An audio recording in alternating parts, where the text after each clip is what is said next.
Bienvenidos y bienvenidas al Trotamundos Político de esta semana. Vamos a tratar el tema de Ecuador. Volvemos a América Latina, pues porque ha sido una semana muy intensa de protestas en la calle, un paro nacional previsto para este miércoles de esta semana, pero realmente protestas y huelgas que duran desde la semana pasada. Entonces ya llevamos 6 días, 7 días va a ser de protestas en la calle. Un gobierno que decide cambiar su sede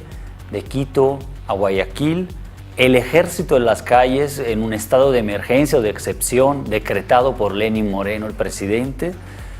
criminalización también de la protesta social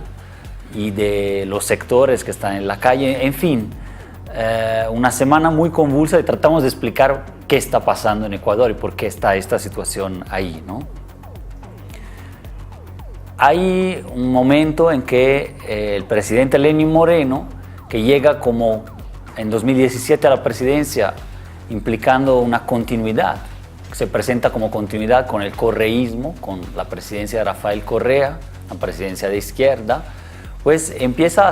digamos así, a separar su programa, sus acciones, incluso a pelear políticamente con Rafael Correa y toma no solo un tono, sino también una serie de políticas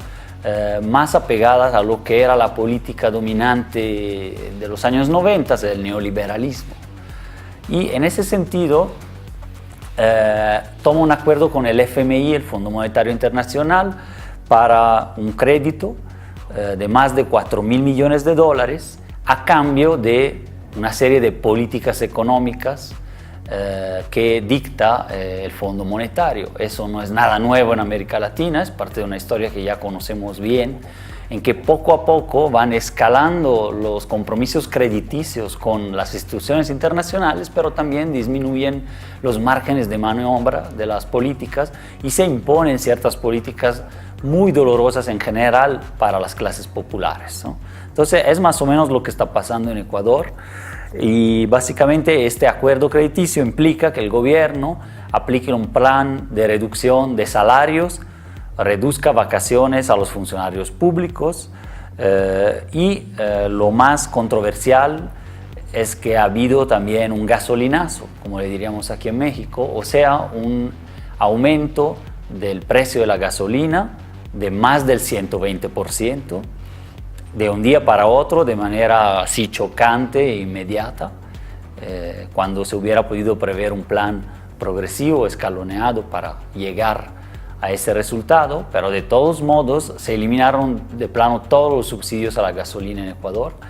y eso suscitó inmediatamente unas reacciones sociales importantes, primero de los transportistas que bloquearon el país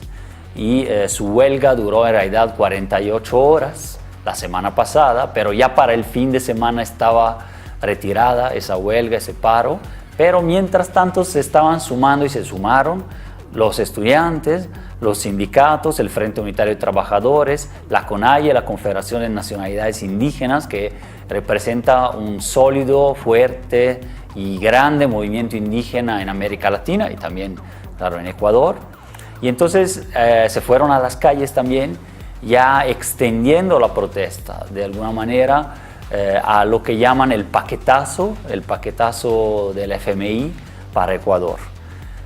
En estos días ha habido entonces una respuesta, porque el jueves pasado Lenín Moreno decretó el estado de emergencia, también otra medida drástica, como fue el gasolinazo y el acuerdo con el FMI tan abrupto, una medida drástica que prevé que las Fuerzas Armadas sirvan como fuerzas de seguridad y estén en las calles. La eventual censura de la prensa, si es necesario, y la creación de zonas de seguridad. Es decir, un bloqueo de las protestas de manera violenta y también la violencia policíaca en sí no se ha dejado esperar porque ya ha habido un muerto, aunque organizaciones sociales declaran la cifra de al menos 5 muertos. Más de 500 detenidos en pocos días, decenas de personas heridas y por el otro lado hay militares retenidos por las comunidades indígenas, las cuales incluso declararon el estado de excepción en sus propias comunidades como respuesta también simbólica y material, frente al estado de excepción oficial decretado por el gobierno. Y básicamente frente a las marchas que ya siguieron incluso después de que se retiraron los transportistas, y a la marcha prevista para el lunes sobre Quito por parte de la CONAIE, los movimientos indígenas, el gobierno pensó y actuó para cambiar su sede y se movió de Quito a Guayaquil, en la costa. Entonces la ciudad de Quito ahorita está ocupada prácticamente por el movimiento indígena, pero también hay un contingente que se mueve a Guayaquil y muchas otras ciudades se sumaron a la protesta frente a la dureza del presidente, que básicamente dice que no habrá marcha atrás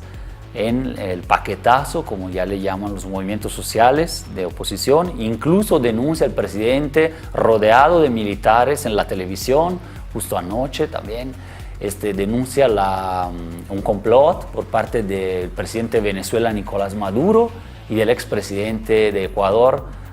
Correa, que también responde en un video,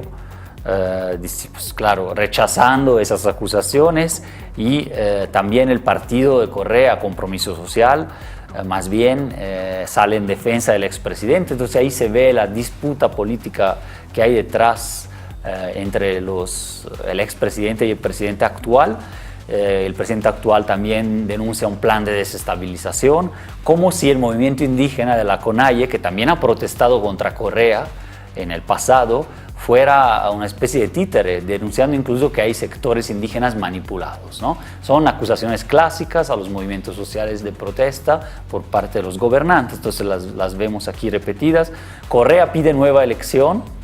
elecciones. Por otro lado, parte del movimiento social está pidiendo incluso la destitución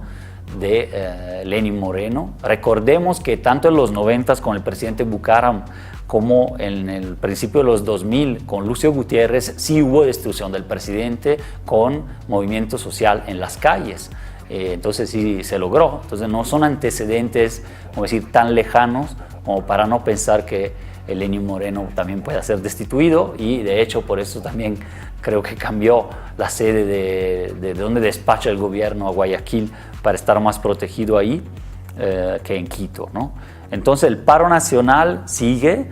Para el día miércoles también está prevista una serie de movilizaciones y la renovación de este paro nacional. Entonces hay sectores que incluso piden la destitución, otros más bien piden que sean retiradas las medidas del paquetazo, en especial el gasolinazo. Vamos a ver qué sucede en estos días. Cada día hay nueva información porque se están desarrollando ahí los acontecimientos, pero vamos a seguir quizás en